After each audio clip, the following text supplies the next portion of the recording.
Ni hao, pessoas que fazem análise sobre a política da guerra, tudo bem com vocês? E vamos aí pro Cobori comentando o que vai pegar na economia mundial aí por causa dessa guerra entre Estados Unidos e Irã. E o envolvimento da China também, né? Pessoal, Estados Unidos e Israel atacaram o Irã no início deste sábado, dia 28 de fevereiro de 2026. Apesar de eu já ter falado bastante sobre esse assunto, né, a minha visão dessa geopolítica, do que está acontecendo, inclusive sobre o Irã, até postei um corte, né, da minha participação lá no PrimoCast, o podcast do Primo Rico, em que eu participei no início de julho do ano passado, de 2025, em que eu tracei um pouquinho desse cenário, mas a pedido de muitos de vocês, pedindo para eu dar aqui a minha visão do que está acontecendo agora, nesse novo ataque dos Estados Unidos e Israel ao Irã, eu resolvi gravar esse conteúdo rápido aqui. Este é o assunto do vídeo hoje.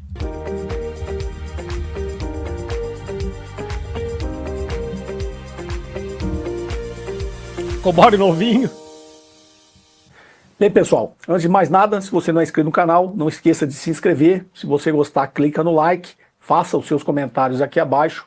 E não esqueça também, se você achar interessante o conteúdo, de compartilhar esse vídeo com aqueles que você considera. Vamos lá ao assunto de hoje, né? O assunto de hoje não, o assunto do início de sábado, que foi o assunto, né, desse fim de semana todo. E eu não poderia deixar de gravar aqui, até porque muitos de vocês me mandaram mensagem para saber qual que é a minha visão dessa situação. E eu vou traçar o cenário aqui. Na verdade, eu já falei um pouquinho disso em cada programa que eu fui, cada podcast que eu fui, aqui no canal também. Mas eu vou dar minha visão do que está acontecendo, por que está acontecendo, né, e que prováveis desdobramentos aí desse novo ataque dos Estados Unidos e de Israel ao Irã. Como eu botei naquele corte, né, na realidade isso já é um planejamento dos Estados Unidos já de longo prazo. Nesse corte que eu coloquei, eu falei que os Estados Unidos, né, isso foi até a palavra de um ex-comandante da OTAN, né, o general Wesley Clark, que ele fez lá em 2001, e também depois fez em 2007, né, em que o Pentágono, que comanda, né, toda a estrutura militar, todas as forças armadas dos Estados Unidos, já tinha demonstrado esse plano explicitamente, né, por escrito, de que eles precisavam derrubar 7 governos de 7 países ali, que ia do norte da África até o Oriente Médio, né? Esses países seriam a Líbia, o Sudão, a Somália, o Egito ali, que está já na transição ali para o que a gente chama de Oriente Médio, já era um país aliado, então eles precisavam derrubar a Líbia, Somália, Sudão, e depois já entrando no Oriente Médio ali, o Líbano, o Iraque, a Síria e o Irã. Isso totalizaria aí os 7 países que eles precisavam derrubar. E eles derrubaram todos, né? Só faltava exatamente o Irã. Teve a invasão do Iraque lá em 2003. A Síria agora passou, né, para um aliado que inclusive era um terrorista, né? Até o dia que ele tomou o poder, ele era considerado um terrorista pelos Estados Unidos. Ele foi um terrorista não só da Al-Qaeda, que atacou os Estados Unidos, né, como foi também um líder no Estado Islâmico, mas quando eles derrubaram lá o governo da Síria, que não era alinhado com os Estados Unidos, era alinhado à Rússia, ele tomou o poder na Síria. No dia seguinte, os Estados Unidos tirou ele da lista de terroristas. Que mágico, e o né? recebeu com honras de Estado lá na Casa Branca. Você pode pesquisar no Google aí, você vai ver várias imagens dele. Eu já gravei um vídeo sobre isso aqui, ele aparecendo lá na Casa Branca, de terno e gravata, né, um terrorista, ao lado do Donald Trump, sendo recebido ali com honra de Estado. Ou seja, o que eu gravei nesse vídeo, isso tem nada a ver com terrorismo, né? Então toda a narrativa, toda a retórica dos Estados Unidos não tem nada a ver. Eu vou passar um breve histórico aqui só para a gente ter essa noção. Então, desde o pós-guerra ali, em 1951, Mohammad Mossadegh foi eleito primeiro-ministro, né? Ele era muito popular, foi eleito democraticamente primeiro-ministro do Irã. E de 1951 até 1953 ele tinha um discurso de que os recursos naturais do Irã eram do povo iraniano. E aí ele aprovou no parlamento democraticamente a nacionalização do petróleo do Irã, que estava na mão de empresas britânicas, né, desde o Império Britânico. E isso foi uma afronta, né, ao sistema agora imperialista americano do pós-guerra, e aí patrocinado pelo MI6, que é o Serviço de Inteligência Britânico, e a CIA, o Serviço de Inteligência Americano, eles promoveram um golpe de Estado e depuseram o Mossadegh em 1953. Olha só que, cara, a história é uma parada interessante, né, cara? Não é uma parada legal? O Irã tinha lá um rei. Aí teve uma eleição democrática, os caras venceram, e aí nessa eleição democrática, os caras decidiram, olha, vamos nacionalizar o petróleo. Inglaterra e Estados Unidos falaram negativo, meu irmão, negativo. Vão lá e dão um golpe, inclusive é o primeiro golpe de Estado dado pela CIA. Não é uma parada interessante, né, cara? Democracia e liberdade? Não é uma parada interessante? Como, assim, cara, estudar a história é bom porque a gente começa a ver facilmente a hipocrisia desses países, né? Os países que espalham, os líderes do mundo livre, que espalham a democracia e a liberdade pelo mundo. E, cara, o que mais me incomoda é gente no Brasil que, em teoria, são pessoas estudadas falando que a queda do Irã é mais um passo para um mundo livre. Cara, pelo amor de Deus, cara. É tão livre que quando o povo iraniano decidiu fazer alguma coisa, eles falaram, não, isso é liberdade demais. Isso é liberdade demais. Temos que dar um golpe. E aí instalaram lá a ditadura do Shah Reza Pahlavi. Ou seja, eles trocaram um regime democrático eleito por um ditador. Eleito. Então essa retórica de que eles estão divulgando e espalhando democracia pelo mundo é uma mentira, porque lá eles fizeram o inverso, né? Eles tiraram um governo democraticamente eleito e instalaram ali um estado policial, retornando à monarquia, né, o Shah Reza Pahlavi, que ficou até 1979 a serviço, coordenando um estado policial a serviço do sistema imperialista americano. Gente, deixa aí nos comentários quantos países os Estados Unidos fez isso. Teve um governo eleito, eles falaram, deram um golpe e colocaram um ditador no poder. Quantos? Tá? E é maravilhoso, cara, é maravilhoso. Pô, como o Cobori falou, né?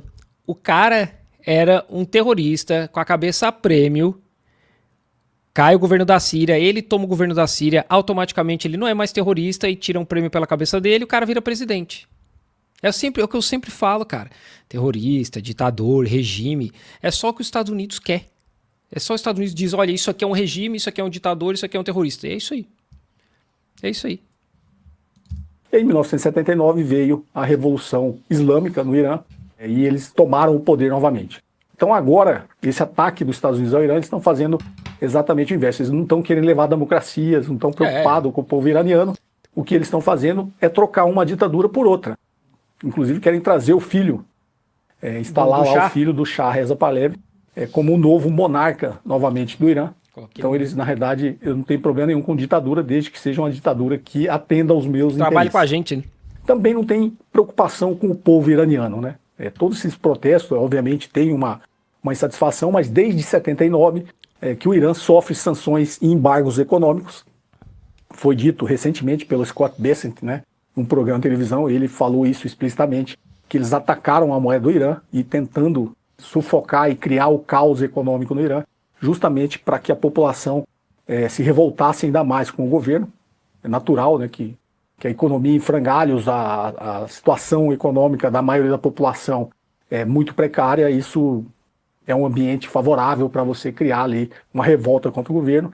E os Estados Unidos, via seu secretário de Tesouro, falou, né, isso explicitamente, que eles fizeram isso, destruíram a moeda iraniana para criar um caos econômico e, dessa forma, pressionar também com o serviço de inteligência de Israel, o Mossad, né, e a própria CIA, insuflar ali movimentos insurgentes de manifestações, explicitamente falado também pelo presidente Donald Trump, né, pedindo para que o povo tomasse o poder. Então eles fizeram toda essa desestabilização, como estão fazendo em Cuba, né? O povo cubano está passando novamente, sempre passou desde a Revolução Cubana, né, por embargos e sanções econômicas dos Estados Unidos, que proíbe países de fazer negócio com Cuba. Então a economia cubana desde então vive de forma precária, sobrevivendo só com a resistência do povo cubano, mas agora, depois do ataque à Venezuela, Donald Trump também proibiu os países de enviar petróleo para Cuba, né? Porque Venezuela enviava petróleo para Cuba, proibiu o México de enviar petróleo para Cuba, sobre ameaça de sanções econômicas aos países que ajudassem Cuba, para tentar sufocar ainda mais o país. Então, eles não estão preocupados com o povo cubano, assim como não estão preocupados com o povo iraniano. Então, dado esse breve histórico, só para a gente se ater aos fatos, a gente não ir nessa retórica. E outra, que eles estavam preocupados com um acordo nuclear, eles queriam fazer um acordo nuclear. Não queria, porque quando Donald Trump assumiu, no seu primeiro mandato, lá em 2016, saiu do acordo. A presidência dos Estados Unidos, Em 2018 ele saiu, ele abandonou o acordo nuclear que o próprio... Não, o Trump é tão mentiroso que ele falou, eu matei o Khamenei antes que ele me matasse, porque eles tentaram 2 vezes já. É mentira, né, gente? Não, tem N provas de que o Irã não estava construindo arma nuclear, que eles não tinham planos de construir arma nuclear, que eles estavam seguindo todos os acordos certinho. Tanto é que estava rolando negociação, e aí o pessoal se juntou no mesmo lugar, que também é um negócio meio burro, né? Mas se juntou no mesmo lugar para discutir as cláusulas desse novo acordo. Os Estados Unidos foi lá, atacou e matou os caras. Porque é isso que Israel faz, essa é a estratégia de Israel. Eles fizeram isso com Hamas, fizeram isso com o Irã no passado, e fizeram isso de novo. Quando o pessoal se junta para negociar, para discutir os pontos da negociação, eles vão lá e matam todo mundo. E aí eles falam, olha, os caras não querem negociar. Também, meu irmão, vocês mataram todo mundo, quem que vai negociar agora? Os Estados Unidos tinha assinado com o Irã. E agora, em junho do ano passado, quando os Estados Unidos e Israel atacaram o Irã, eles estavam em plena negociação para firmar um novo acordo nuclear. E durante a negociação eles foram lá e atacaram o Irã. Como foi exatamente agora sábado. Até o ministro das Relações Exteriores lá de Omã estava muito, é só olhar no noticiário. Para quem estava perguntando aí sobre a embaixada dos Estados Unidos em Riad, aparentemente um oficial dos Estados Unidos disse que a embaixada foi atingida por um drone de ataque. Ele estava muito otimista, né, em fechar o acordo. Ele era quem estava negociando esse acordo nuclear do Ocidente Coletivo, liderado pelo sistema imperialista americano com o Irã. E já tinha atingido ali bons termos para assinar esse acordo durante, né, a negociação. Novamente, Estados Unidos e Israel atacaram o Irã. Então, só para a gente se ater aos fatos, isso não tem nada a ver com democracia, não. Porque eles tiraram o governo democraticamente eleito em 1953 e instalaram uma ditadura, porque eles queriam tomar ali os recursos naturais do Irã. Depois veio a Revolução Islâmica, né, que tomou o poder do monarca, o Shah Reza Pahlavi, e aí desde então o Irã sofre sanções econômicas, e agora com esse ataque eles querem mudar o regime no Irã, não porque eles querem instalar uma democracia, não, eles querem trocar uma ditadura por outra, desde que seja uma ditadura novamente alinhada aos interesses americanos. Pegando o exemplo da Síria, que também não tem nada a ver com terrorismo, né? Eles colocaram um terrorista lá no poder, entrou no dia seguinte já não era mais considerado terrorista, e como é um terrorista, ditador alinhado aos interesses americanos, tudo bem. Não tem problema nenhum. Claro. E também não estão preocupados com a democracia, porque senão a Arábia Saudita não seria aliada dos Estados Unidos. Claro. Então, só para a gente se ater aos fatos. Então, Arábia Saudita, Catar, Dubai, Emirados Árabes, tudo democracia. Não tem nada a ver com democracia, não tem nada a ver com ditadura, não tem nada a ver com acordo nuclear, com terrorismo, com nada disso, assim como não tinha nada a ver com o tráfico de drogas lá com a Venezuela. No mesmo dia da operação, Donald Trump assumiu que aquilo era, o interesse deles era o petróleo, assim como é o interesse atual no Irã, também o petróleo. Então, fatos na mesa, né, tirando do caminho essa retórica toda que a gente sabe que não é verdade, o que pode acontecer agora, né, a partir de agora. Todo mundo está preocupado em deflagrar uma terceira guerra mundial. E aí justamente, agora, obviamente, né, cara? Opinião pessoal minha, o que eu acho que pode acontecer a partir de agora. A estratégia dos Estados Unidos é bem clara. Os Estados Unidos quer, de uma forma ou de outra, no final das contas, atingir a China, né? Barrar a ascensão econômica da China. Então, como eu já falei bastante aqui no canal, o único poder ainda incontestável dos Estados Unidos é a sua supremacia militar. É o único país capaz de projetar essa força militar no globo todo. Sim. O país, inegavelmente, é a única potência militar que tem essa hegemonia no mundo todo, é os Estados Unidos. Então, ele se usa disso porque é a sua última arma, né? Não, assim, ó, eu entendo o ponto do Cobori e talvez, assim, no último nível seja esse o plano, porque eles atacaram... Os Estados Unidos têm lá a situação do Panamá para tirar os portos de Hong Kong, né, chinês, de lá, a Venezuela, aí agora o Irã. Mas a gente, como eu falei aqui, a gente já sabe que o Irã é uma questão de Israel há muito tempo.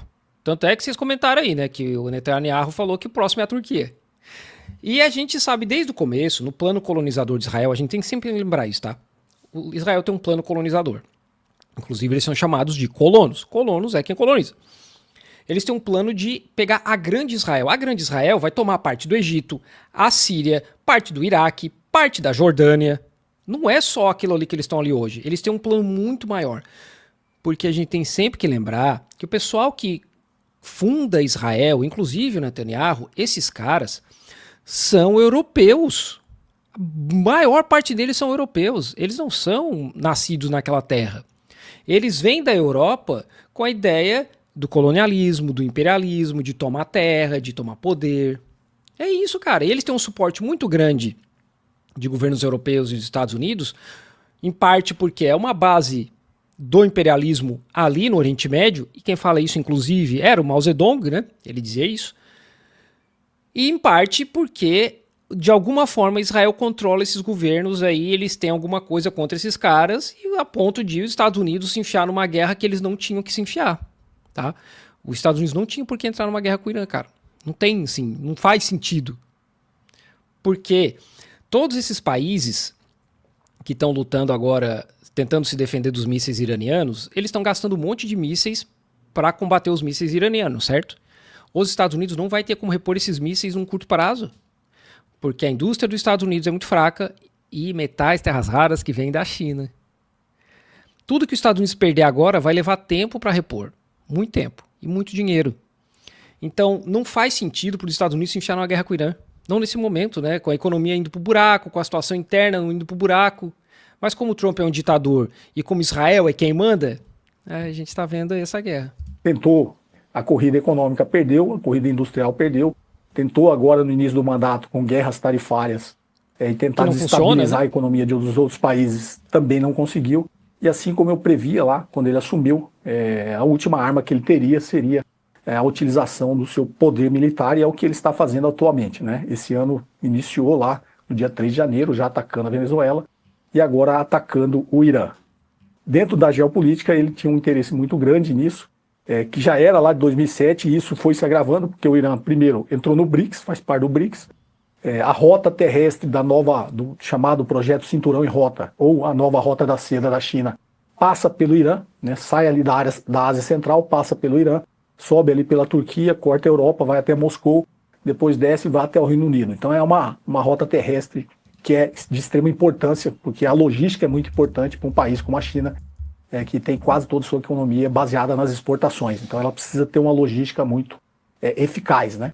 E depois a parte da rota marítima, que também eu já expliquei um pouquinho, que é descendo ali do Reino Unido, passa terrestre também descendo até a Itália, e depois vem uma rota marítima que vem cortando ali, passa inclusive ali entre a África e pelo canal de Suez, né, entre a África e o Oriente Médio, desce até aqui embaixo, mais por baixo ali, passa ali pelo Iêmen, e chega até a Ásia, né? Então, os Estados Unidos, quando assumiu, né, fechou o canal do Panamá para a China, o porto de Xangai, que foi construído pela China no Peru, teria uma ligação terrestre, que o Brasil ainda não aderiu totalmente a isso, que cortaria a América do Sul inteira pelo Brasil ali no Porto de Santos, até ligar no Peru, no outro lado do continente.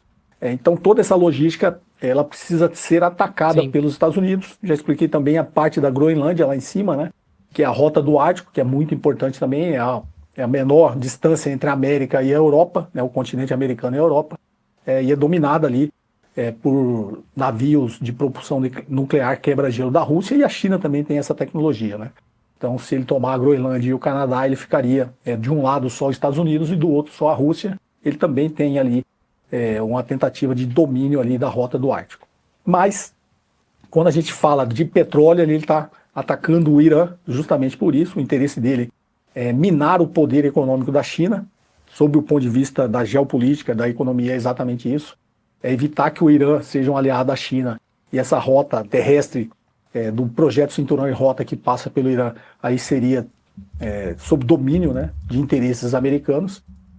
Também tem, obviamente, o petróleo grande, acho que, se não me engano, 85% do petróleo do Irã vai para a China. É mais ou menos isso, 80%, 90%. Né? E 40% do petróleo da China passa pelo Estreito de Hormuz, entre 13% e 16% do petróleo da China vem do Irã. Esse interesse, novamente, assim como eu falei com a Venezuela, não é ter acesso ao petróleo, é conseguir bloquear o acesso de outros países ao petróleo, principalmente, e o seu objetivo final é a China. Então, é exatamente essa a intenção dos Estados Unidos, que, aliado a Israel quer ser o hegemon, né, no Oriente Médio, ou eu costumo chamar de Ásia Ocidental, né? Porque quando você olha o Oriente Médio, ele é também considerado a Ásia Ocidental, e é uma forma de cercar a China, já que a China é o maior país da Ásia, né? É a maior potência econômica do mundo, em paridade de poder de compra, obviamente, a maior potência econômica da Ásia. E os Estados Unidos têm não só todas as suas bases no Oriente Médio, o Irã era o único regime desalinhado, né? Depois que caiu o regime da Síria, o Irã era o único país que era desalinhado aos interesses americanos, então os americanos precisam tomar aquilo ali, e aliado ao lobby sionista, que domina toda a política americana, e Israel tem esse objetivo de ser... A pessoa vem na minha live pra me xingar. Ô, cidadã, você tá no lugar errado aqui, né? Ai... Ah, cara, essa galera sem noção. Aqui é o Durantistão, meu irmão. Aqui é o Durantistão. Vocês querem democracia, vocês têm que ir para os Estados Unidos. Você tem que ir para o canal do Careca da Geopolítica. Aqui é o Durantistão. Aqui xingou é banido. Aqui quem manda sou eu. Hegemonia no Oriente Médio. Além de ter o lado da profecia ali, da grande Israel, que é dominar ali o que a gente chama, que é conhecido como do Nilo ao Eufrates, né? O rio Nilo que corta o Egito e vai até o rio Eufrates, que está ali no Iraque. Então era dominado o Egito, passa ali onde já é Israel hoje, né? E uma parte da Arábia Saudita até o Iraque, e aí sobe até lá em cima e engloba também o Líbano. Então... o que a gente está vendo, tá? É a decadência dos Estados Unidos e eles acelerando esse processo. É isso aí. Acelerando esse processo porque todos esses parceiros que estão ali em volta, imagina só, saiu umas notícias, pouco antes de eu começar a live, eu vi uma notícia de que a Arábia Saudita e o Catar prenderam agentes do Mossad que estavam tentando fazer ataques terroristas lá dentro desses países.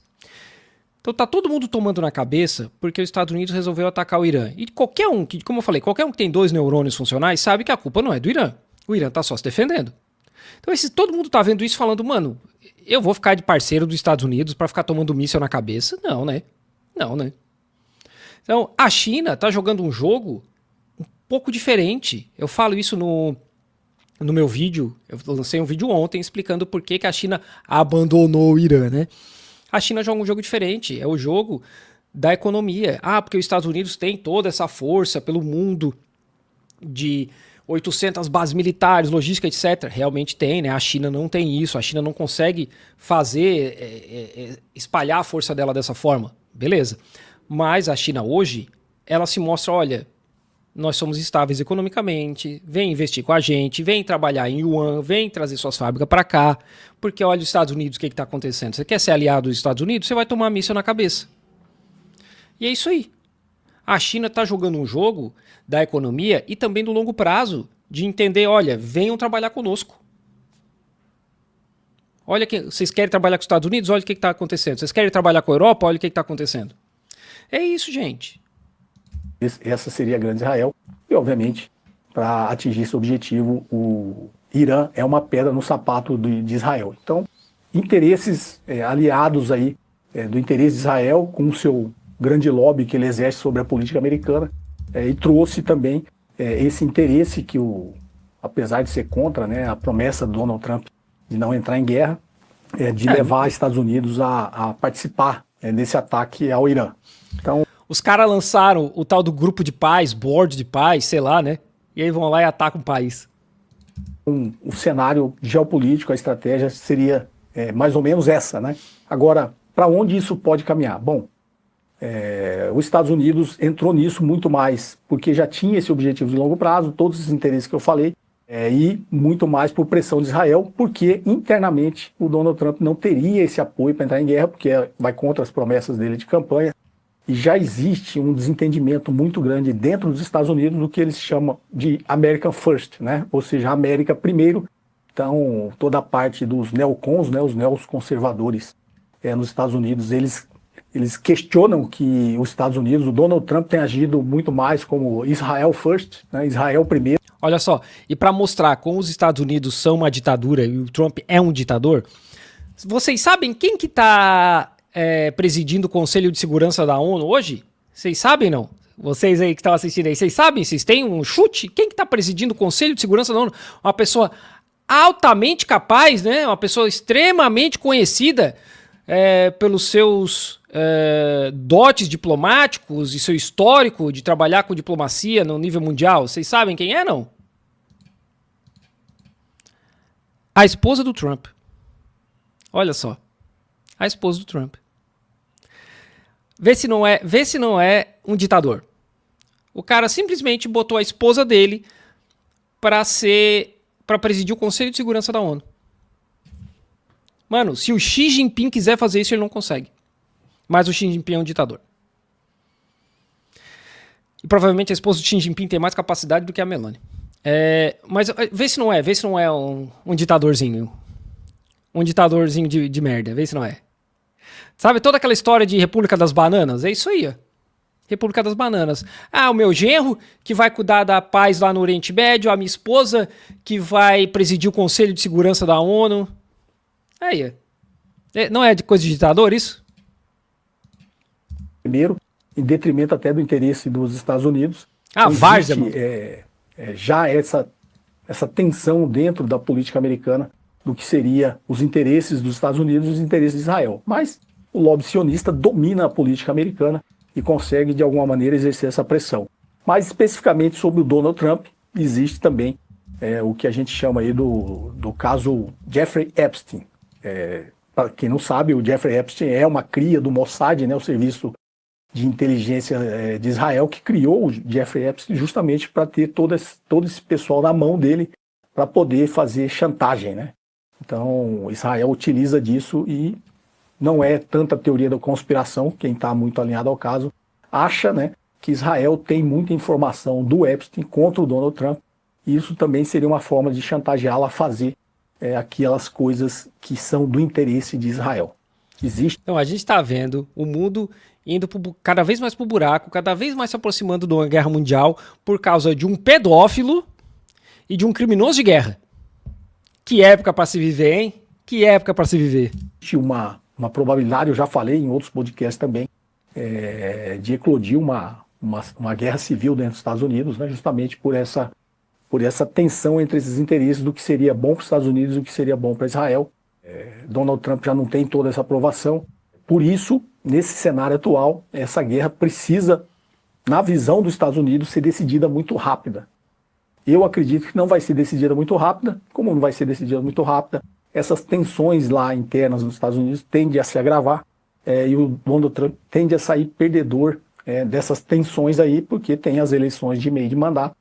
Ele provavelmente, se essa guerra se prolongar, ele vai perder muito apoio popular. Ele deve perder essas eleições de meio de mandato, vai perder o apoio que ele tem no Congresso Nacional lá dos Estados Unidos, né? Tanto na Câmara dos Deputados como no Senado. Se ele perder a maioria, já existe quem acha que ele vai, inclusive, sofrer um impeachment, né? Mas, se ele sofre um impeachment, na minha visão, talvez seja pior, que assume um outro que é muito mais, na minha visão, maluco que ele, que é o vice-presidente, o J.D. Vance. É muito mais radical e atende muito mais aos interesses do que a gente chama do deep state americano, né? O Donald Trump ainda é um maluco, né? Tem um maluco no pedaço, e talvez o J.D. Vance seja até pior que o Donald Trump. Mas esse é o cenário que pode acontecer. Por que eu acho que essa guerra não vai ser decidida rápida? O Irã tem como resistir. Eu acho que a estratégia de decapitação, que foi matar o líder do Irã, não foi, sob o ponto de vista estratégico, muito bom, porque isso, na realidade, vai despertar um sentimento de nação, de união do povo iraniano, e o regime não caiu, né? O regime se mantém de pé, agora talvez com apoio nesse esforço de guerra muito maior entre a população, né, para resistir aí a esse ataque de Israel e dos Estados Unidos. Então, existe uma tendência dessa guerra se prolongar. Como eu já falei lá atrás, inclusive a guerra da Ucrânia é um exemplo disso, né? Os Estados Unidos não tem como manter um esforço de guerra por muito tempo. Então já há especialistas que digam aí de 4 a 5 semanas os Estados Unidos comecem a ter problemas para manter esse esforço de guerra. Não, a gente está vendo já vídeos de agora à noite lá em Israel, que Israel já está tomando na cabeça, né? O ano passado, aquela guerra dos 12 dias acabou porque Israel arregou. Israel foi nos Estados Unidos e falou vamos parar, porque eles já não estavam mais conseguindo parar os mísseis e o apoio interno do Netanyahu estava indo mais para o buraco. Isso já está acontecendo hoje, é o 4º dia de guerra. E já está acontecendo hoje. Israel não está conseguindo parar mais os mísseis iranianos. E o Irã está devagarzinho, né? O Irã está devagarzinho. E eles têm muitas fábricas subterrâneas onde eles podem construir mais mísseis.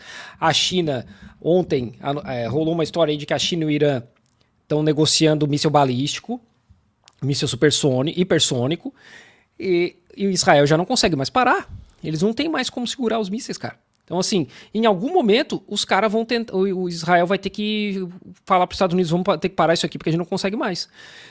E como o Estreito de Hormuz está fechado, os países em volta que sobrevivem do comércio de petróleo, vão fazer o quê? Sem dinheiro. Tomando míssil na cabeça. A pressão nos Estados Unidos deve estar, rapaz, a pressão que deve estar rolando em cima do governo Trump agora deve ser um negócio absurdo, cara. O que é o esforço de guerra, gente? Não adianta você ter todo o seu poderio militar se você não tiver capacidade de alimentar essa máquina de guerra, né? De reposição, de suprimentos, de armamentos, de equipamentos, se você prolongar essa guerra, né? Então, o Irã, até que muitos especialistas, inclusive da inteligência americana, sabem, eles têm a capacidade de prolongar essa guerra e os Estados Unidos não teriam a capacidade de manter esse esforço de guerra.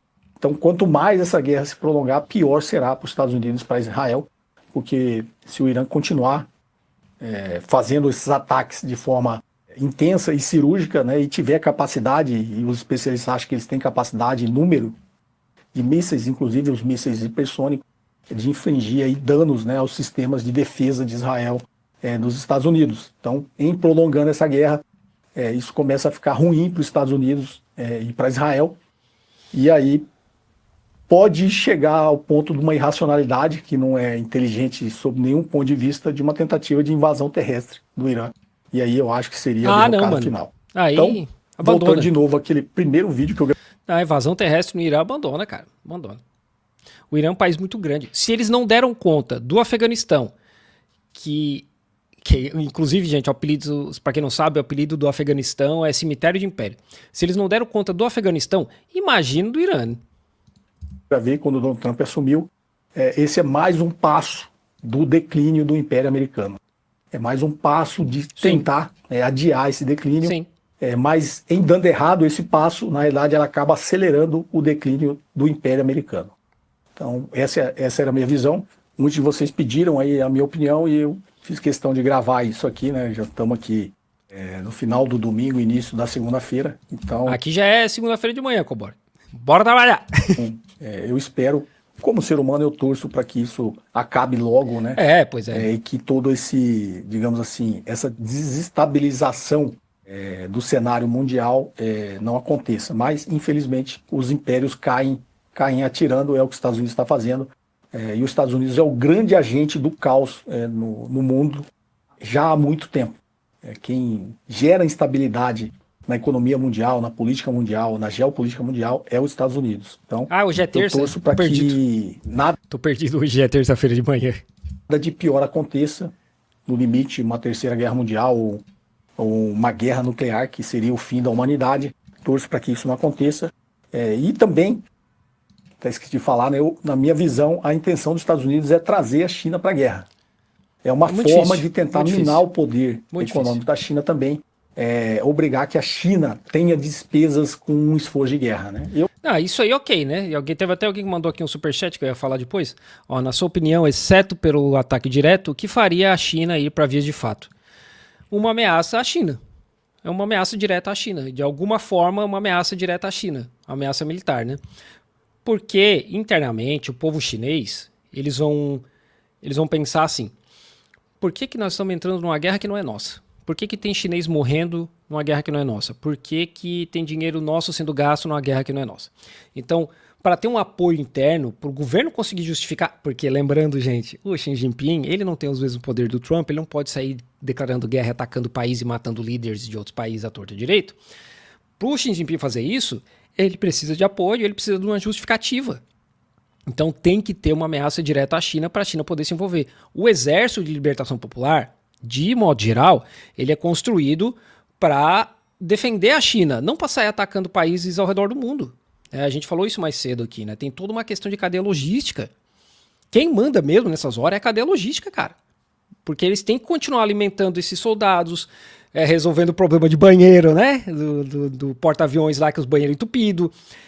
Tem que chegar armamento, tem que chegar bomba, tem que chegar míssil. É a cadeia logística que manda.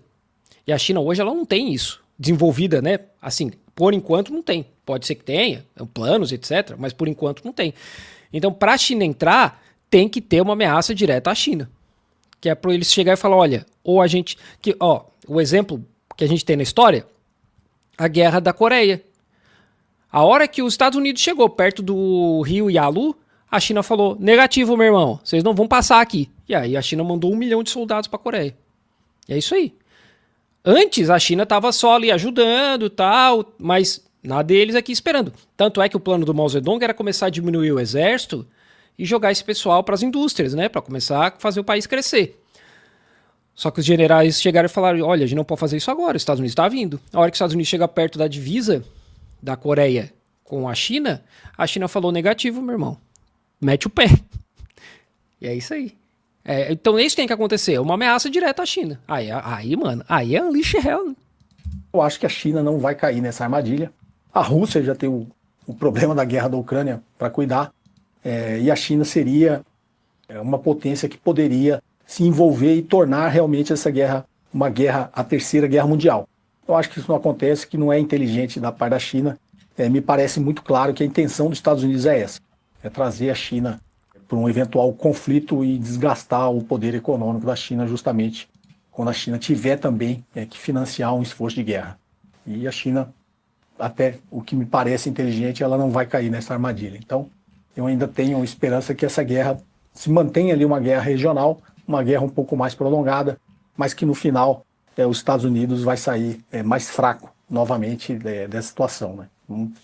Vamos torcer que para todas essas jogadas que os Estados Unidos faz para desestabilizar a economia mundial, desestabilizar o cenário geopolítico mundial, não surtam efeito, e que lá na frente, né, não só o Donald Trump, mas um outro líder americano chegue à conclusão que os Estados Unidos é um país muito rico, vai continuar sendo um país muito rico, e o grande problema dos Estados Unidos ele vai resolver distribuindo essa riqueza entre a sua população, entre a própria sociedade americana. Né? Ele não precisa ser um poder hegemônico mundial. Eu acho que o mundo caminha por uma multipolaridade e esse é o futuro da humanidade. Espero que, enquanto seres humanos, a gente continue evoluindo. Então, era essa a minha opinião. Vou ficar por aqui. Se você não é inscrito no canal, se inscreva, dê o seu like, faça seus comentários, compartilhe esse vídeo. Um forte abraço e até o próximo vídeo. É isso aí, faço minhas palavras do Cobori. O Império tá indo pro buraco, a gente tá assistindo isso de camarote, né? Felizmente, a gente tá bem longe. Infelizmente, pro povo iraniano, eles que estão sofrendo... Gente, no frigir dos ovos, tá? Sendo bem realista aqui, no frigir dos ovos, quem sofre é o trabalhador. É o trabalhador de Israel, é o trabalhador do Irã, dos outros países que estão sendo atingidos. É sempre o trabalhador, cara.